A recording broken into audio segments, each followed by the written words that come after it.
mammoth task this was going to be. I've changed my speech God knows how many times. If just to ensure the minutest fraction of Alyosha's strength and courage to go through this without... You have two options ahead of you. Either you vegetate or you decide to live.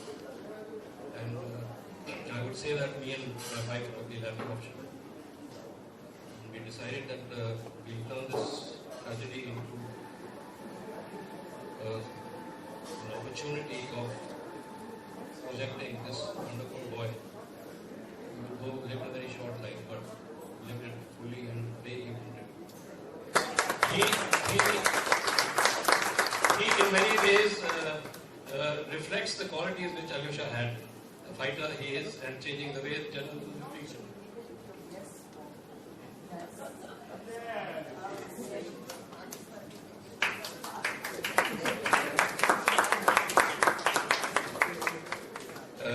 So in the course, I must thank my secretary in office, Pravina Balakrishnan, she is not here, who actually typed the whole script. The support that my wife gave and my siblings, my elder brothers and sisters are here. In fact, the entire family is here. The support that they gave Joseph for persevering with me and my laziness, but finally we have done it. And Shika for really unstinted support. And just she changed a lot of text, which I think, because when you write as a parent, you write a lot of things which may be applicable or not. But often as parents, we are blinded by affection and we don't see our children the way they ought to be seen. The peers and the friends know them the best. And also Satyajit and another roommate of Alyosha, Arun, Kumar, though they didn't actively assist in writing the book, but they were always at the back of my mind with their unstinted support, because I knew that I had their moral support. So that's how the book came about. And I thank all those who actively or passively helped me and contributed in bringing this into a reality. Thank you. Wide open smile that always feels like a warm hug. Thank you for sharing him with us.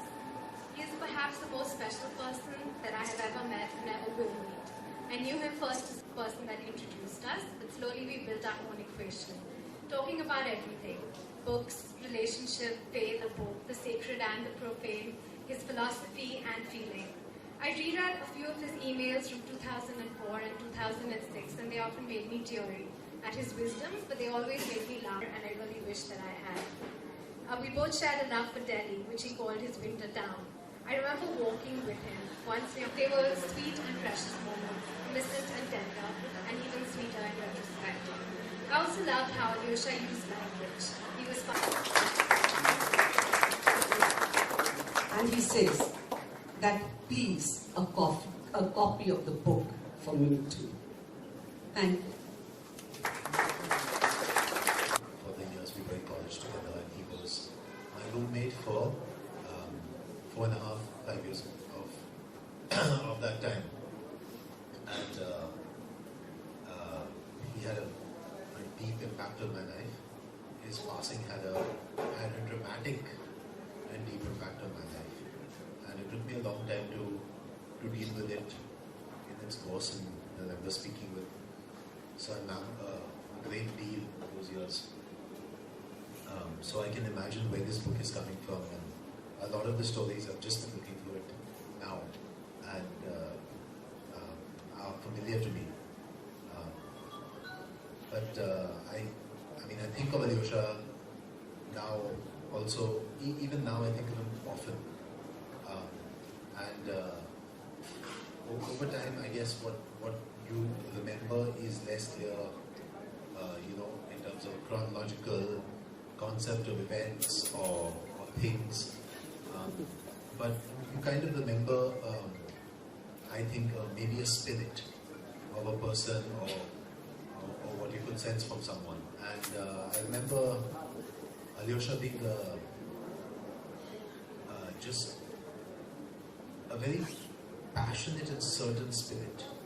And, sometimes I find myself asking when I'm asked whether something is right or wrong, whether academically or morally or whatever, I find myself looking for cues. I don't remember him ever having to look for a cue about that. Equally, I remember him being a very mischievous, irreverent, troublesome guy, and it was great because, you know, if there's one thing we need, perhaps it's more people to ask troublesome questions. I don't think we have enough, and exactly. And, I've often thought that, that spirit of questioning disobedience is ultimately the most valuable thing I learned from Alyosha in those years.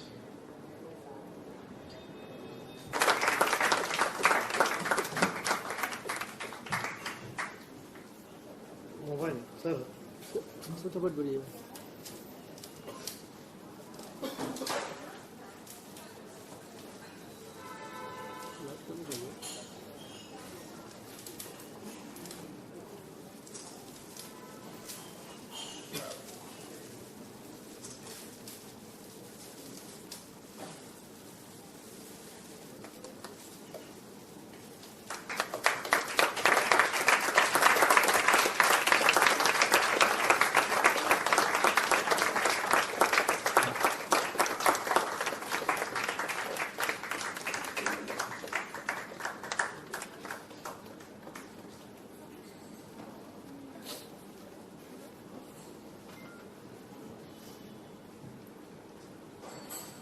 Mr. Goswami, we could request you to say a few words, please.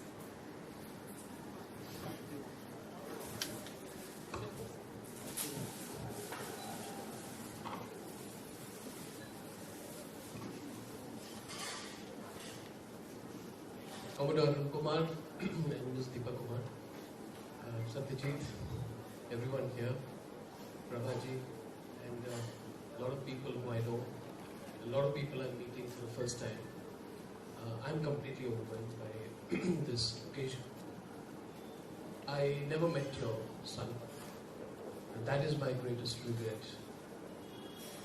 I have read about him from the blogs, glanced through the book. I've heard personal narratives and anecdotes. It comes clearly to me that he was someone very special.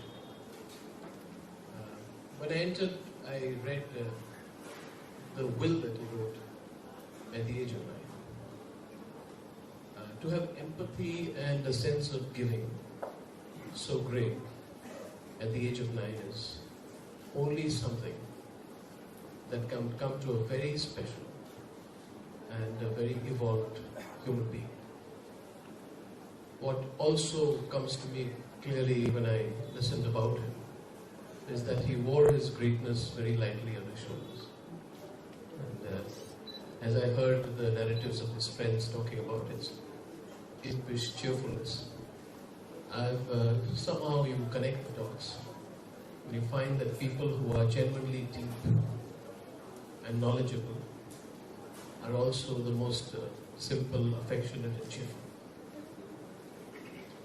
I really wish I knew it,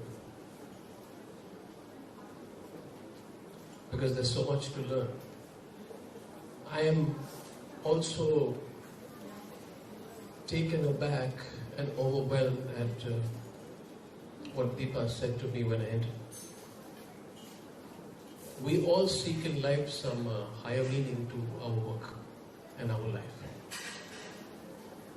I wonder how these incidents happen in our country. I wonder how people lose their lives like this. And if I may be allowed a transgression from the theme, it is because there is a lack of fear. There is a lack of fear of the law.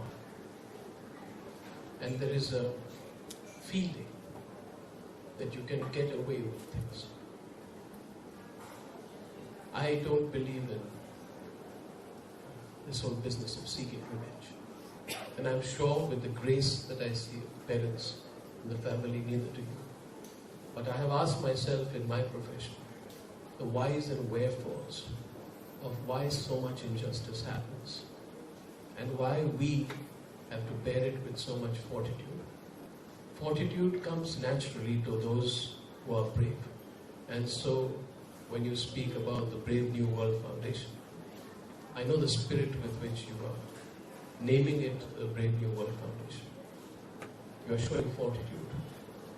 And you are saying there's a never give up spirit in you. But that must not stop us from questioning. That must not stop us from campaigning and acting and questioning and confronting. Because we can't take it lying down anymore. I heard that Alyosha would ask a lot of questions. It makes me feel even more terrible about not meeting him. At least he was a kindred spirit. He would be like a nice younger brother to me. Maybe he would ask me some questions back. But what I can read and see and feel is attitude. And I personally feel a sense of loss. That's such a wonderful, evolved, special and spiritual human being was taken away from us. And Prabhaji, I know the emotion that you were overwhelmed by. But sometimes you feel emotional without meeting someone. That's what I feel today. And I will in my way. I'm promising you today, we're starting a new organization, a new media. We will actively work with you. And I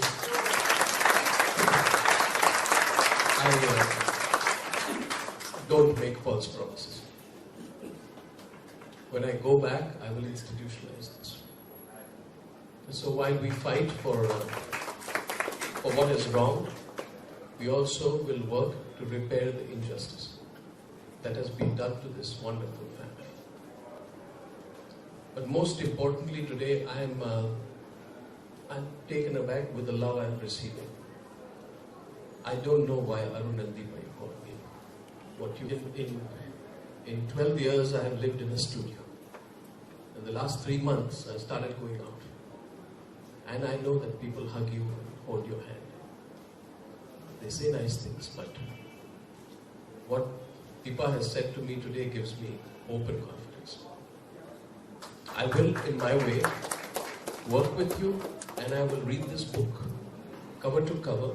I will remain connected to you, to the Brave New World Foundation, and with you. From the bottom of my heart.